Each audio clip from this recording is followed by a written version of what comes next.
You bullshit propagandist. Mike Johnson, you bull faux Christian. Chris Cuomo took aim at MAGA Mike Johnson, calling him a fake Christian who only pretends to live by the values he talks about. It's something Cuomo has done more than once, pointing out what he sees as the clear hypocrisy in Mike Johnson's behavior and questioning whether he truly practices the faith he so often promotes. And I'm completely on board with that criticism. In this video, we're going to watch clips of Chris Cuomo tearing into Mike Johnson after he accused Democrats of being communists. I'll play those clips first, then I'll give you my own thoughts and reaction. Trust me, this is one you won't want to miss. So let's jump right into it. Mike Johnson, who rules by the good book, must have skipped a few pages. He says the Pentagon needs $350 gazillion because they need to fight communism on our shores. You bullshit propagandist. Mike Johnson, you bullshit faux Christian. Man, you are not ruling by the good book. You just lied your ass off. This Pentagon gets more money than ever. You wasted it on a foreign war that was never strategically or tactically going to get us where we need to be. And now you're saying they need $350 billion, whatever it is, to fight communism on our shores. Really? I mean, when do the boogeymen stop? When do they start respecting that you're not an idiot? Why don't you just say, to kill Democrats? We want to use the military to kill Democrats. Just say it, Mike. The good book says tell the truth. Before I share my thoughts on what Chris Cuomo had to say, I want to show you a clip of Mike Johnson during a real press conference where he makes a series of unbelievable claims, including accusing Democrats of being communists. The comments are pretty outrageous, and they set the stage for everything that follows. Take a look at this clip first, and then we'll break it all down together. Congress put in God We Trust above the rostrum because they wanted to remind everybody who would ever serve in this body in Congress that there is a huge distinction between us and the Soviets' philosophy. Communism, Marxism, socialism, all this begins with the premise that there is no God. It's a totally different philosophy. And our declaration that we just celebrated, 250 years on July 4th, the nation's creed, as you hear me talk about all the time, the second paragraph, we hold these truths to be self-evident and all men are created equal. Our rights come from our Creator God. They do not come from the government. The communists believe the opposite. They believe that the government is, the state is God. The state is the one that gives you all your rights. And you know what? The state can also take those rights away. And that's exactly what happens. It's inevitable. Communism and this philosophy has led to the murder of tens of millions. Mike Johnson would never want to take away anyone's rights, would he? That's the image he likes to present. But I can't help remembering something called Roe versus Wade. When you look at Mike Johnson's record and the positions he has supported, that claim becomes a lot harder to believe. Century alone. It is a nightmare. It is a trail to certain death, okay? And that's why we're speaking in such stark terms, because we need America to wake up. We're not even, look, 35 years ago, Republicans and Democrats in Congress, when I was coming up in, the Reagan years, they were fighting communism on a distant shore. Now it's here. But in Congress, they all agreed on that. They obviously knew that we had to fight communism. And so what they were doing here for domestic policy, that was foreign policy. Domestic policy, they were arguing over, marginal tax rates and the shades of regulation and how large the government should be. There wasn't a huge difference, a chasm between the two parties. Those days are gone.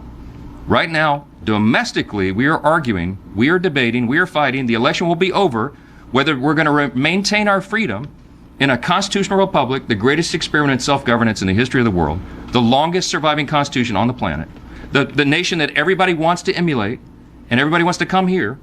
We have to seal our borders so they won't flood over them. We're the only nation in the world that has that distinction. We're the last great superpower.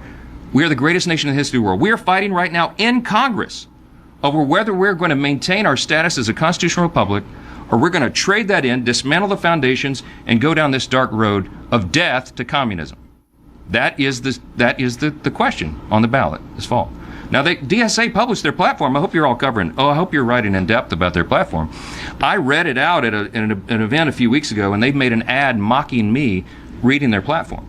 Now, they didn't put the clips with the worst parts of it.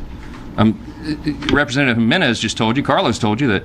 Well, of course they want to pack the Supreme Court, and they want a unicameral legislature. They want the House to run everything, abolish the Senate, because they believe the House would be run by Marxists, communists. They'll be able to run the table on everything. They want to remove the president.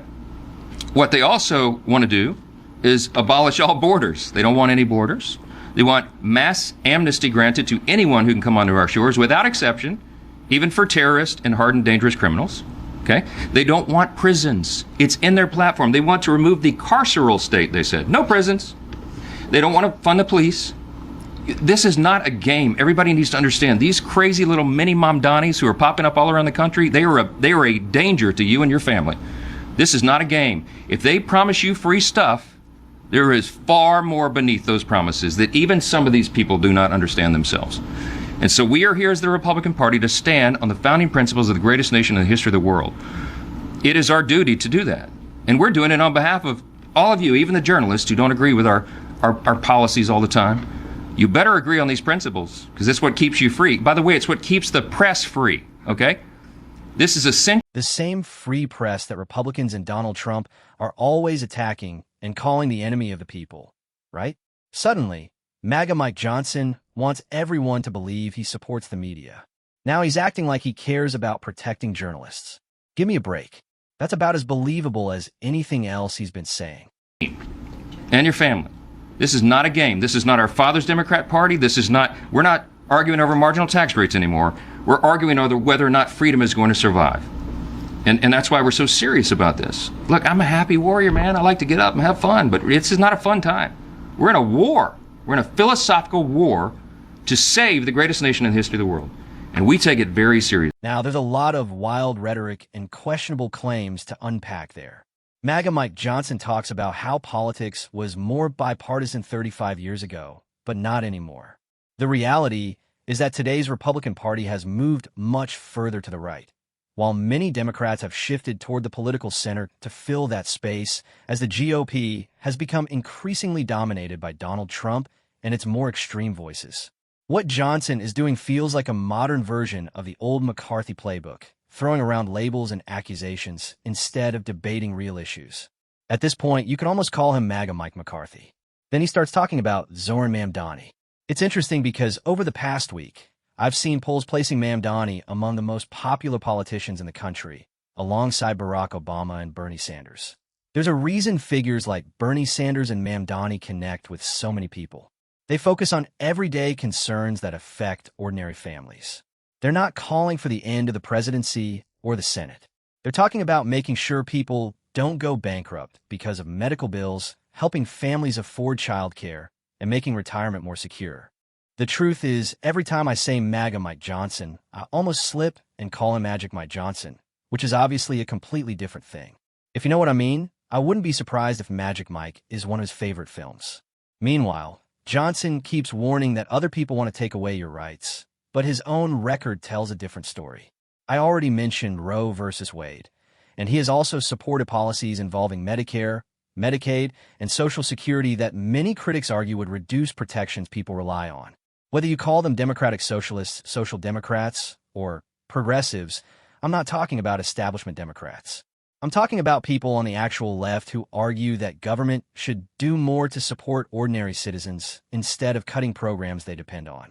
Mike Johnson wraps himself in the American flag and religion, but to me it comes across as political theater rather than genuine conviction, and that's exactly the hypocrisy Chris Cuomo is calling out. If you haven't seen the other video where Chris Cuomo also tears into Mike Johnson, be sure to check that out after this one because it's worth watching. Cuomo makes a strong case that Johnson says one thing while doing another, and that contradiction deserves to be challenged. On top of that, there's the long-standing principle of separating church and state. The United States was founded on constitutional principles that protect religious freedom rather than establishing a single national religion. Yet politicians like Mike Johnson continue to blur those lines for political advantage. That's why Chris Cuomo's criticism resonates with so many people. And I hope he keeps exposing what he sees as the hypocrisy of politicians who use religion as a political shield. Let me know what you think in the comments below. If you enjoyed the video, don't forget to leave a like, subscribe to the channel, and I'll see you in the next one.